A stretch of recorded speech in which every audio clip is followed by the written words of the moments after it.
Vamos então fazer a nossa prece inicial, preparando o ambiente, agradecendo a Deus pela vida, pela saúde, pela família, por todos os benefícios que a nossa vida recebe ao longo da sua trajetória. Temos que ter sempre esse olhar de gratidão por todas as coisas que usufruímos nesse planeta, que ainda é uma escola de expiação e provas, mas que caminha para a regeneração. Obrigado, Senhor, por mais este dia, por mais essa oportunidade. Que todas as criaturas invisíveis presentes também sejam bem recebidas, com o nosso carinho, com a nossa atenção, a equipe espiritual que nos ajuda, que nos inspira, colabora nos passes. É um trabalho conjunto. Agradecemos por todos esses benefícios que são transmitidos pelos nossos benfeitores. Graças a Deus, sob a coordenação do nosso patrono, Dr. Bezerra de Menezes, damos por iniciado então a palestra dessa manhã. Que assim seja. Muito bom dia a todos. Senhoras, senhores, jovens, queridos irmãos espíritas, nossos votos cordiais de muita paz. Assim, durante mais de 7 décadas, Divaldo Pereira Franco iniciava as suas palestras. E não será possível para nós explicarmos às próximas gerações o que era ser carregado no colo pelo Evangelho de Jesus através das palavras do semeador de estrelas. Não será possível colocar em palavras o quão maravilhoso era ser transportado à época de Jesus, com lições sobre comportamentos, lições históricas precisas, com um toque de psicologia, terminando com a gratidão. E muito distante desta ser uma palestra biográfica sobre ele, ou uma palestra em homenagem, é uma palestra de gratidão por tudo que ele fez por nós. Não por mim, porque é graças à interferência dele que hoje estamos todos reunidos aqui.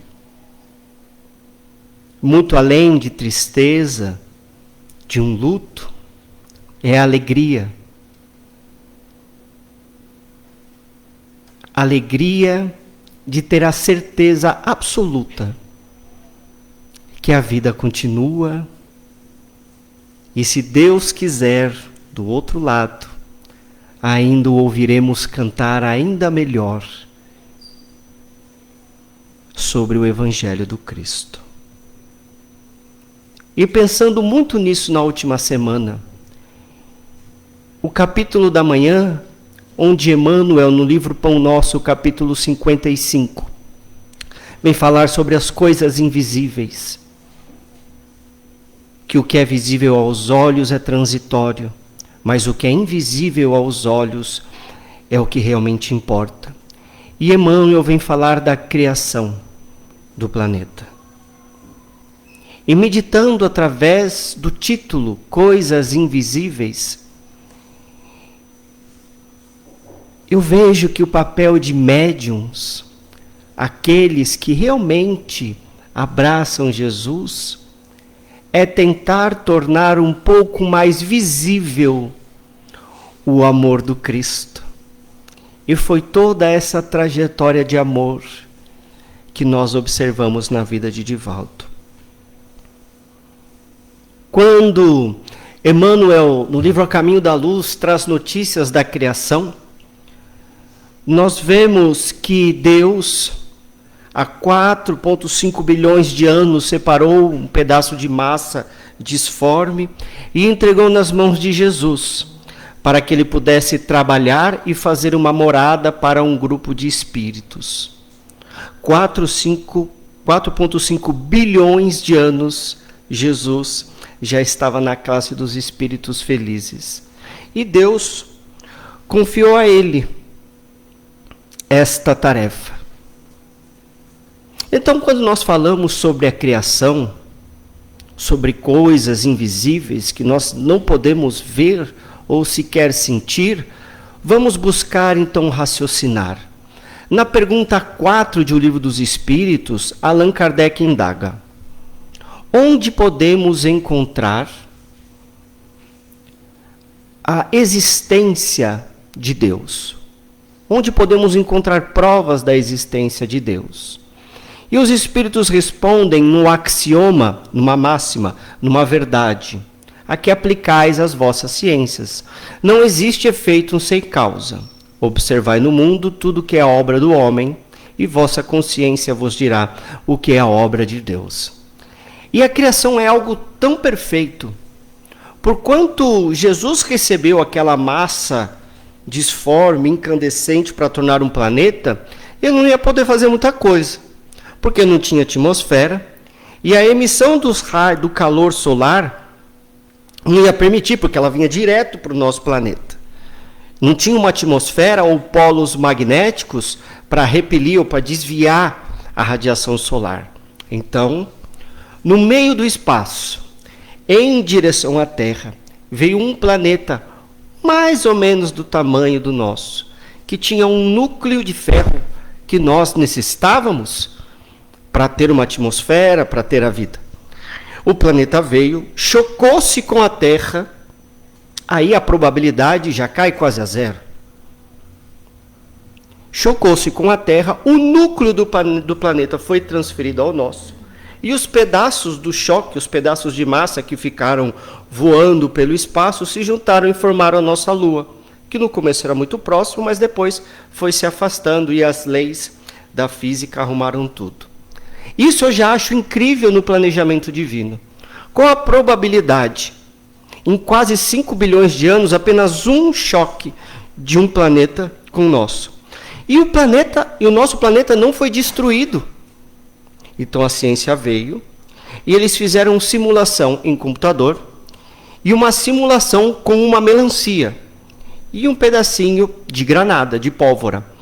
E eles descobriram que havia apenas uma maneira, em um ponto, desse outro planeta chamado Theia, de se chocar com a Terra, para que a Terra não explodisse por completo e o seu núcleo fosse fundido. Se nessa questão não há perfeição divina e um planejamento divino, eu já não sei mais o que envolve a perfeição que nós não podemos enxergar. Outra coisa, está escrito na Bíblia que do pó viemos e ao pó retornaremos. Nós sabemos que as estrelas são formadas, crescem e explodem.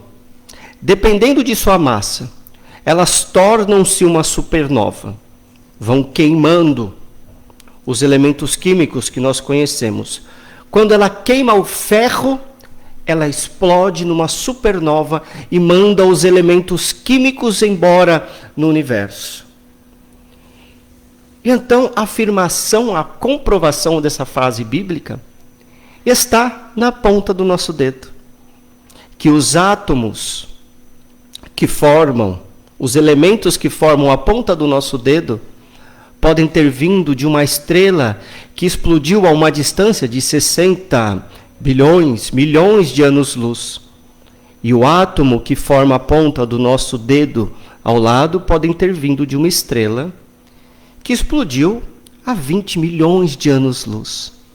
Então, quando nós morremos e o nosso corpo vai começando a desaparecer, forma uma supernova mínima, e os átomos que nos foram emprestados por Deus, que vieram viajando do espaço, agora saem de nós e vão formar outros corpos, formar outras vidas. Se não há perfeição nisso, eu sinceramente não consigo olhar em outro lugar. E nós chegamos à conclusão que os espíritos disseram: não há efeito sem causa. E também não há efeito inteligente sem uma causa inteligente. E foi aí que Allan Kardec surgiu. Quando ele foi convidado no ano de 1855 a participar de uma reunião das mesas girantes, mesas dançantes ou mesas falantes, antes era um baile que acontecia, eram festas, e ao final da noite as pessoas se reuniam e ficavam brincando com perguntas para estes fenômenos. Como ele era um professor e ele tinha métodos científicos, ele perguntou: se eles estão perguntando e está respondendo, então este é o efeito. E como eles respondem às perguntas, respondem o que está sendo perguntado, então há uma causa inteligente atrás disso. Ele então sai das reuniões e começa a preparar as suas próprias reuniões, mas com perguntas inteligentes. E a primeira pergunta: que é Deus? Deus é a causa primeira de todas as coisas. É a causa inteligente. Então, se ele é primeiro, tudo que existe vem depois. E somente nesses dois tópicos da criação divina, nós vemos realmente que não tem como existir nada antes dele. E que todas as leis da física que aplicam-se aqui no nosso planeta, como em outros lugares muito longe daqui,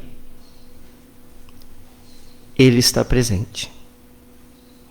Mas eu sempre tive a ideia de que Deus era alguém que ficava ao nosso lado com um caderninho anotando os nossos erros e acertos.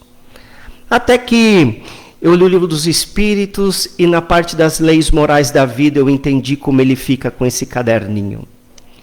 O caderninho é em nós. Nós é que escrevemos. Quando burlamos, quando ferimos as leis, as 10 leis que constam no Livro dos Espíritos, nós criamos um débito para nós. E somente ao reparar, seguimos em frente. Então não é Deus quem julga, é nossa própria consciência quem vai fazer a culpa ou a nossa própria libertação. Quando nós falamos das coisas invisíveis, eu me recordo que antes de Jesus vir, o mundo estava um pouco perdido, muita bagunça, o pessoal não sabia o que fazer, e qualquer relação com o mundo de hoje é mera coincidência. Então Jesus vem e apresenta algo antes nunca imaginado: o amor.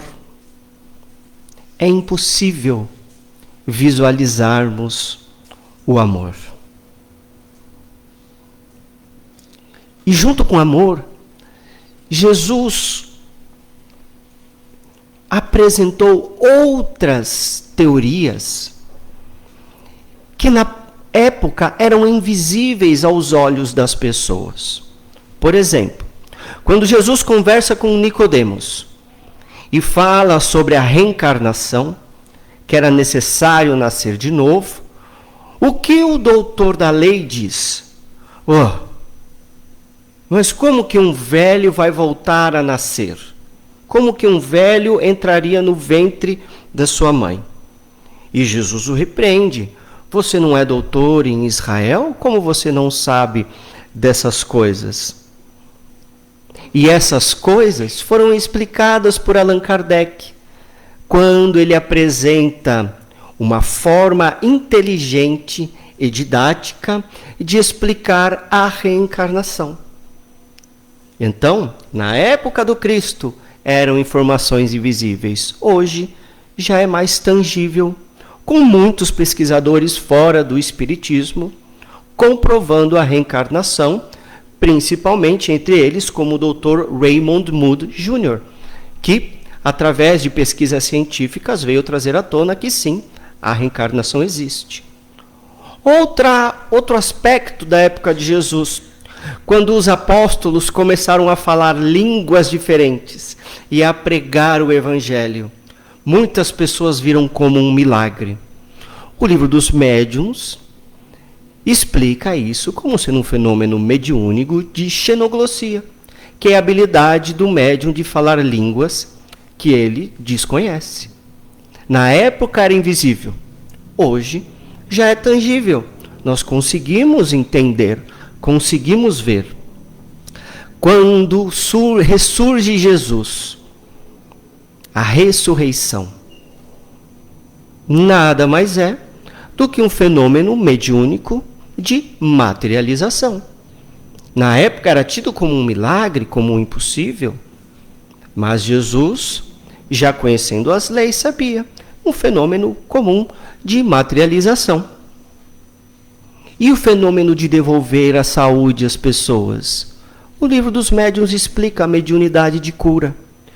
Então, muitas coisas que em algum tempo da nossa história eram invisíveis aos nossos olhos, invisíveis ao nosso saber, tornaram-se tangíveis, porque a ciência foi evoluindo, o pensamento foi evoluindo, e foram reveladas coisas novas. E tudo isso tornou-se tangível. Então eu me recordo de uma frase do Pequeno Príncipe, quando diz que o essencial é invisível aos olhos. E essa frase ela é tão profunda, porque tudo aquilo que nós observamos muda, sem exceção nenhuma. Quando uma pessoa está com dor, nós sabemos, porque existe a lágrima. Quando uma pessoa está triste, nós reconhecemos na solidão.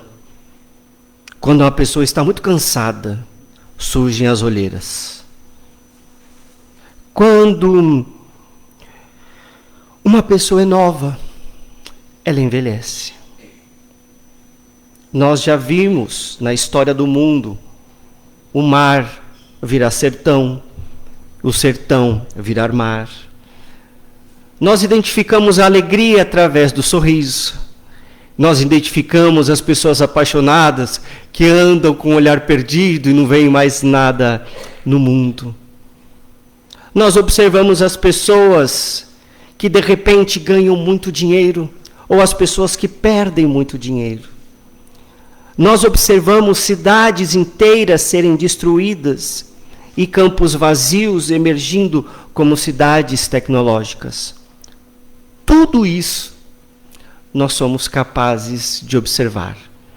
Então, tudo que nós somos capazes de ver, de enxergar, são coisas que se modificam, que aparecem, que somem e que vão se modificando conforme o tempo.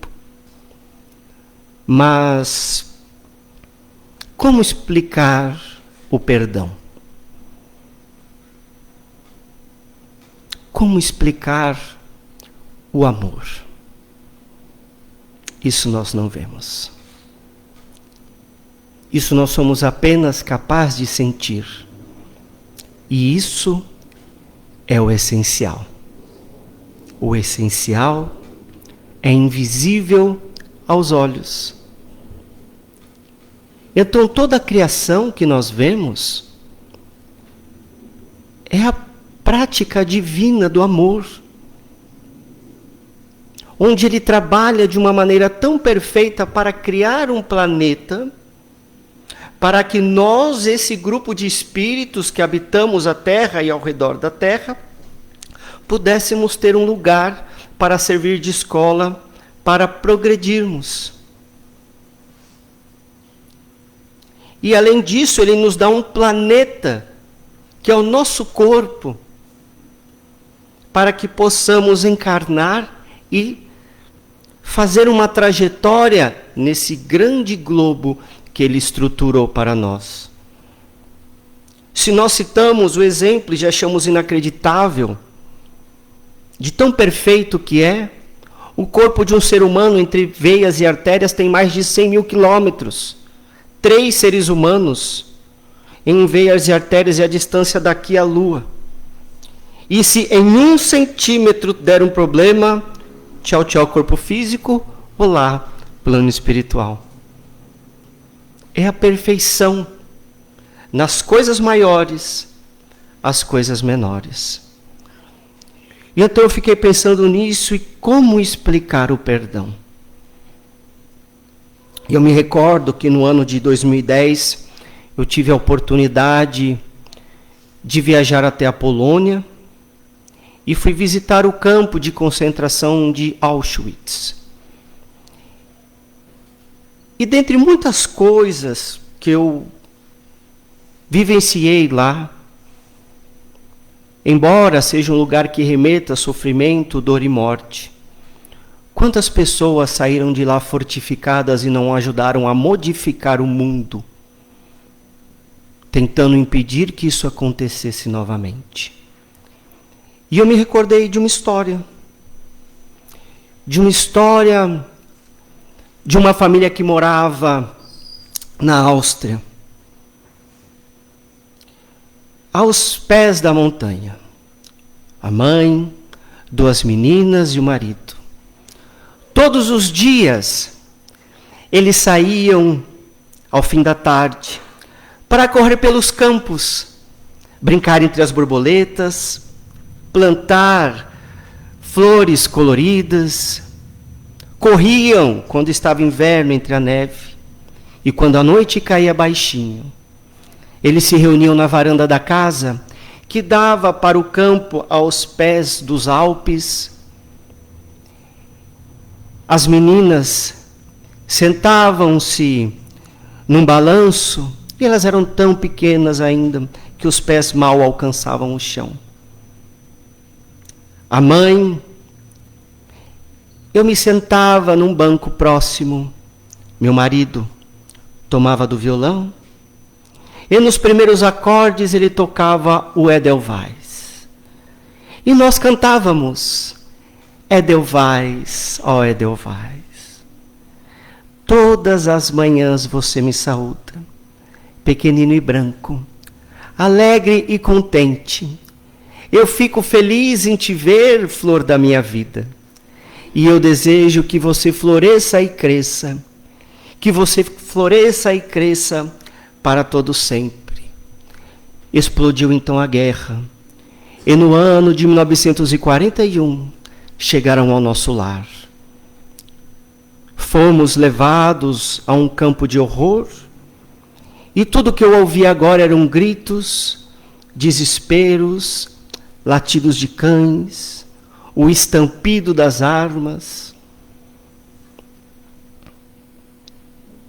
e a dor, o abandono. Nesse momento eu caminhava com uma pá nas minhas costas e trilhava um caminho com mais ou menos 10 pessoas ao meu lado. E conforme eu ia caminhando, eu me recordava da minha Áustria. Quanta saudade. Chegamos ao local onde eu feri a terra com o instrumento que eu estava.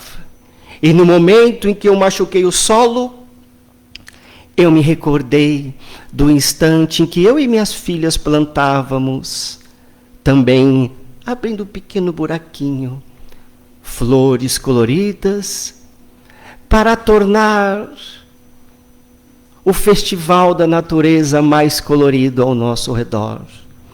Recordo-me das minhas filhas correndo entre as borboletas e o cachorro que vinha e pulava em cima da gente. Os cachorros agora ao meu redor, se fossem soltos, nos estraçalhariam os corpos. Deus. Aqui não havia mais dignidade. E conforme eu ia abrindo aquele buraco no solo, eu me recordei da canção do Edelweiss. E comecei a cantar, recordando das minhas meninas, das borboletas, dos momentos felizes, mas agora não existiam mais nada de alegria. Meu marido e minha filha mais velha foram separadas de mim. As pessoas caíam como bonecos, como se não fossem nada e descartadas. E exatamente há 1 ano que estamos aqui. No 4º mês, a minha filha mais nova teve que carregar também um instrumento de jardinagem, para que ela pudesse abrir a própria cova onde seria assassinada. Eu não permiti. Eu tomei a pá da mão dela, caminhei com ela, eu mesmo abri o buraco em que ela seria assassinada. E todo instante eu olhava para ela e falava: minha filha, olha as estrelas no céu. As estrelas brancas do céu são brancas como o Edelweiss. Então canta a música do Edelweiss e recorda-se das borboletas, ela olhando para mim. Foi quando o barulho da arma veio e ela tombou inerte. Há 1 ano. E agora chegaria a minha vez. A cada golpe no solo que eu abria, a minha dor estava mais próxima de desaparecer. Até que chegou o momento em que eu adentrei na minha própria cova e eu vi as botas sujas do nazista. E quando eu levantei os olhos, eu vi a minha menina ao lado dele. E ela disse: vem, mamãe. Vem cantar o Edelweiss e correr atrás das borboletas comigo. Eu levantei os olhos ao meu executor e disse-lhe: chegará um dia em que você será julgado. Nunca te esqueças que eu te perdoei. Ouvi o estampido e quando acordei estava nos braços da minha filha. Como explicar o sentimento do perdão, se não apenas vivenciá-lo? O mundo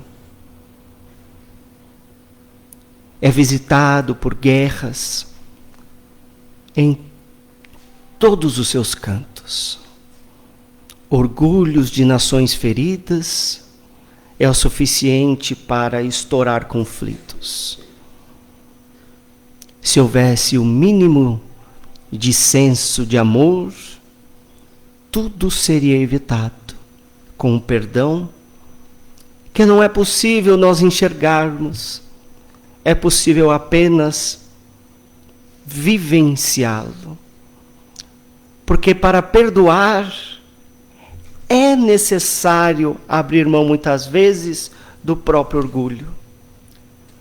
É necessário abrir mão da dor que nós estamos sentindo e dizer: eu te perdoo. Então me recordo que a única forma que Jesus podia exemplificar isso era chamando toda a humanidade a olhar para ele. E quando ele estava no ponto mais alto do mundo, entre 2 madeiras, ele olhou e disse: Pai, perdoa os homens, eles não sabem o que fazem.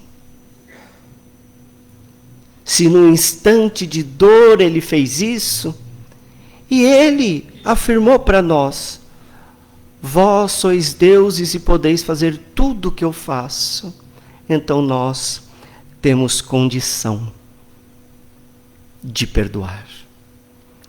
E o amor quando nós vemos uma trajetória como a de Divaldo Franco. A materialização do amor está na obra da Mansão do Caminho, materialização da caridade. Está no tempo em que ele abriu mão de viver a própria vida para que pudesse viver para os outros. Está no tempo em que ele abraçou Jesus e resolveu, queria levar a mensagem para todo mundo. Os médiuns, como eu disse anteriormente, são aquelas pessoas que olham e veem o invisível, que nós ainda não enxergamos. Então eles falam: de que maneira eu posso tornar o amor visível a essa humanidade que não enxerga? Então, vem as palestras, vem os livros, vem as obras de caridade, vem as palavras em entrevistas, vem na vivência, vem no exemplo. Então, quando nós recordarmos dele, ou de Chico Xavier, ou de Ivone Pereira, a cada página de um livro, é o esforço do médium e dos espíritos que escreveram, tentando abrir os nossos olhos ao amor que ainda parece invisível, mas que de alguma forma, por algum instante, eles buscaram tornar tangível. Então, quando pensamos onde estão as provas de Deus, eu me recordo de Jesus, quando ele diz: olhai os pássaros no céu, não semeiam e não ceifam, mas Deus provê o que eles necessitam de comer. Olhai os lírios no campo. E eu digo que nem Salomão, em toda a sua glória, se vestiu de tamanha beleza como eles. Então, se Deus provê a eles o de que eles necessitam, o quão não proverá para nós, que temos uma responsabilidade na edificação do reino do céu na terra. E é por isso que, quando recebi a notícia da desencarnação de Divaldo, eu chorei. Mas não foi como se um pedaço tivesse sido arrancado de mim. Eu chorei porque eu tive a oportunidade de, por alguns instantes da minha curta existência, observar o amor. E foi observando o amor que lá se vão 18 anos desde que eu fiz a minha primeira palestra. E entre erros e acertos, sempre tive para quem olhar e buscar o exemplo. Agora que o Espiritismo não tem mais um grande nome pela frente, chega a época de todos os espíritas, porque o Espiritismo não é para um, o Espiritismo é para todos. Nós somos os representantes de Allan Kardec. E cabe a nós sabermos aquilo que devemos falar ou não, defender ou não. Bastou Divaldo cerrar os olhos da carne e as profecias começaram a aparecer por todo lado no YouTube. Deixamos de lado, isso é besteira. 98 anos. O que é que ele ia guardar de informação que não falou para a gente? Tudo que ele podia falar, ele falou durante 98 anos. 78 dedicado a nós, aos outros. E então, para mim é uma gratidão estar aqui na frente hoje. E eu não podia terminar a manhã de hoje de outra forma. a não ser agradecendo, sendo grato e dizendo: Senhor, enquanto lá fora há o aturdimento e o desequilíbrio, enquanto a maioria dos que te procuram é para pedir, uns reclamam, outros impõem, eu não.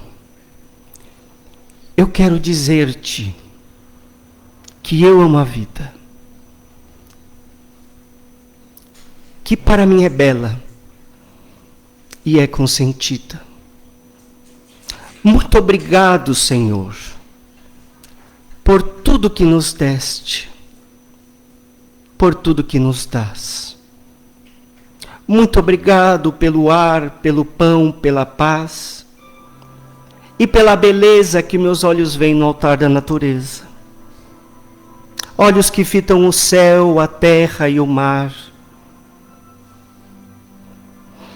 e que acompanham a ave ligeira que voa fagueira pelo céu de anil, e se detém nas terras verdes salpicada de flores em tonalidades mil. Muito obrigado, Senhor, pela minha visão. Mas, quando eu olho para a terra, eu detecto cegos que se debatem na solidão, se perdem na escuridão e até mesmo na multidão. Por eles eu oro e a ti eu imploro comiseração, porque eu sei que depois desta lida na outra vida enxergarão. Muito obrigado pelos ouvidos meus, que me foram dados por Deus, ouvidos que ouvem o tamborilar da chuva no telheiro, a melodia do vento nos ramos do almeiro e a voz melodiosa canora do boiadeiro, e a dor que geme que chora do coração do mundo inteiro. Ouvidos que ouvem a música do povo que desce do morro na praça a cantar, e a melodia dos imortais que a gente ouve uma vez e não esquece nunca mais. Pela minha faculdade de ouvir, deixa-me pelos surdos pedir, porque eu sei que depois desta prova da vida nova voltarão a ouvir. Muito obrigado pela minha voz, mas também pela sua voz, pela voz que trauteia uma canção, pela voz que legisla, que alfabetiza, pela voz que fala de amor. Muito obrigado, Senhor. Mas diante da minha melodia, eu detecto os que sofrem de afasia. Não falam de noite, não cantam de dia, oro por eles, porque eu sei que depois desta dor, no teu reino de amor, eles cantarão. Muito obrigado pelas minhas mãos, mãos dos adeuses, mãos que apertam mãos, mãos de ternura que libertam da amargura, pelas mãos de cirurgias, de sinfonias, de psicografias, pelas mãos que atendem à velhice, à dor e ao desamor, e pelas mãos que ao seio embalam o corpo de um filho alheio sem receio, e pelos pés que me levam a andar sem reclamar. Muito obrigado, Senhor, porque eu posso caminhar, e diante do meu corpo perfeito te quero louvar, porque eu vejo na terra feridos, amputados, deformados, que não podem bailar. Permita-me por eles fazer uma oração, porque eu sei que depois desta reencarnação, eles também bailarão. Muito obrigado por fim pelo meu lar. É tão maravilhoso ter um lar. Não interessa se esse lar é uma mansão, uma favela, uma tapera, um ninho, uma casa do caminho, uma mansão do caminho. O que interessa é que nele exista a figura do amor, de pai, de mãe, de mulher, de marido, de filho, de irmão, a presença de um amigo, alguém que nos dê a mão, ou simplesmente a companhia de um cão, porque é tão doloroso viver na solidão. Mas se eu a ninguém tiver para me amar, nenhuma cama para repousar, nem aí eu reclamarei. Pelo contrário, eu direi: muito obrigado, Senhor, porque eu nasci. Muito obrigado, Senhor, porque eu creio em Ti.